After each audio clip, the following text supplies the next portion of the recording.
Should you retire at 62 and claim Social Security? A lot of people struggle with these types of decisions, understanding the advantages and disadvantages of when you should claim Social Security in retirement. Today, I'm going to give you 5 powerful reasons that illustrate why it might be an impactful and smart decision for you to turn Social Security on at age 62. I'm Jonathan Bednar, certified financial planner, owner of Paradigm Wealth Partners here in Knoxville, Tennessee. And this is how we help people make decisions around Social Security, around retirement, so that they can have a confident and clear retirement plan for themselves as they live out that retirement. Let's dive right in. Here we go. First, you need to understand what Social Security is and how it works. So Social Security is a system that we have paid into while you're working. It is a form of retirement benefit offered by the US government. And at a certain age, typically between 66 and 67, you will reach what's called full retirement age. And when you reach full retirement age, you're able to turn this benefit on, and these benefits are monthly payments to you. One of the things that goes into making this decision of when do you turn this income on has a lot to do with what we're going to discuss here in a few minutes. But the government will also provide you an incentive to wait. So every year you wait, they give you about roughly an 8% increase on your annual amount. Again, that pays out monthly, but it's an annual amount that gets paid to you. And so if you delay all the way till 70, that's the maximum age that you can delay your full retirement benefits to, you'll get about a 24% increase over what you would have gotten at full retirement age of 66 or 67. But you can also, if you choose, take these benefits turned on at age 62 or 63, 64, any time between 62 and 70. In this video, we're talking about, 62 here. So if you take those benefits at 62, you actually get a reduced amount. You don't get as much as you would get at age 66 or 67. And so one of the questions that goes into how we work with clients is, when is the best time for you to take it? So with that said, let's talk about the number one reason why you might take Social Security at age 62. The number one reason might be an immediate financial need or early retirement. So maybe there's a disability that puts you out of work, or maybe you were laid off and can't find another job, and you need that income to come in and help support your lifestyle, maybe to help you pay your current expenses, maybe to help you pay down some debt. One of the reasons you might draw at 62 is to help fund this immediate need that you may have in your family. Reason number 2 is shorter life expectancy or health issues. So one of the things about Social Security is when you pass away, it goes away, it's over. Now, your spouse could continue to claim either yours or hers, or theirs is what I should say, whichever is higher, but one of them will essentially go away. And so if you have a serious health issue or you don't have that long life expectancy, then it might make sense to go ahead and draw your Social Security, start getting those payments so that you can use them, have them in your account, use them for living expenses, those sort of things. Because once you pass away, then that benefit goes away. The IRS no longer has to pay that out. Again, with the exception of your spouse. If you have a spouse, they can continue the higher Social Security payment of yours or theirs. And so if yours happens to be higher, theirs would fall off.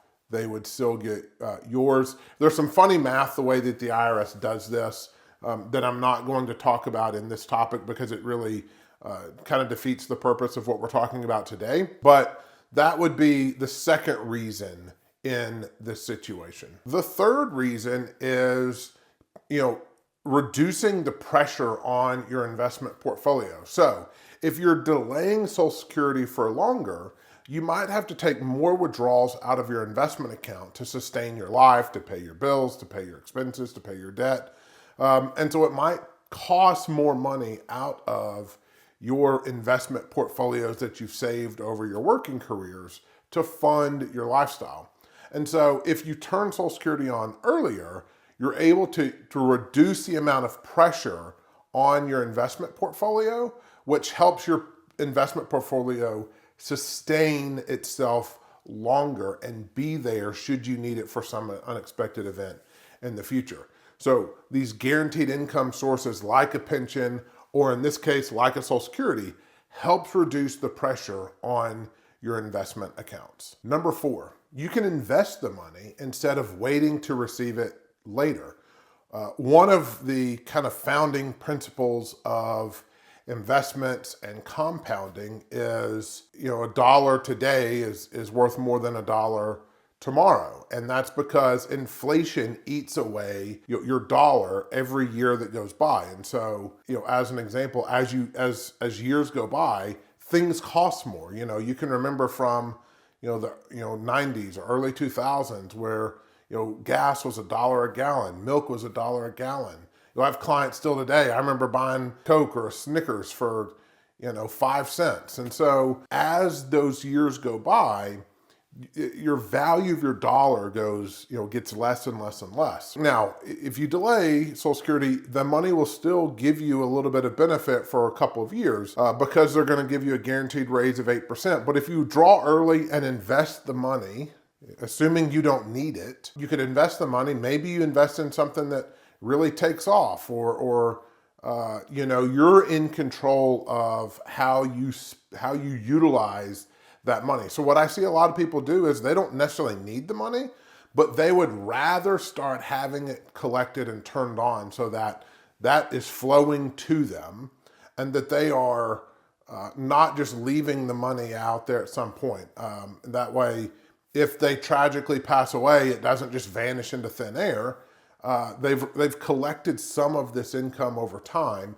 They can allocate it into their investment accounts and utilize into growth investments or income producing investments, depending on what their situation is. But that reinvestment would then allow the accounts to continue to grow over time. And then when they need the investment, they could tap into it for themselves. Finally, reason number 5 is the big break-even question. How long does it take for you to break even if you choose to wait till 66, 67, or even till 70? So that's one of the things you have to understand when you're making this decision. This chart by Capital Group shows that if someone was supposed to take Social Security at age 67, and let's just, I think the example is $2,500 a month. They would get $2,500 a month at age 67. Well, if they decided to take at 62, they would have had to reach age 77 for the decision to not take Social Security at 62. To make the decision of waiting pay off, they would have to reach age 77. That's a 10-year gap that you would have to wait from 66, 67 to 77. And life expectancy for people today is somewhere around 75, 76, 77. And so the IRS knows this. They have, and there's lots of people that live long, healthy lives far beyond this. But the IRS knows that the average life expectancy is somewhere in the mid to late 70s. And so if they can get people to delay, and then they end up not living a long lifespan, they end up not having to pay out as much as they were projecting, or you were projecting it to pay out.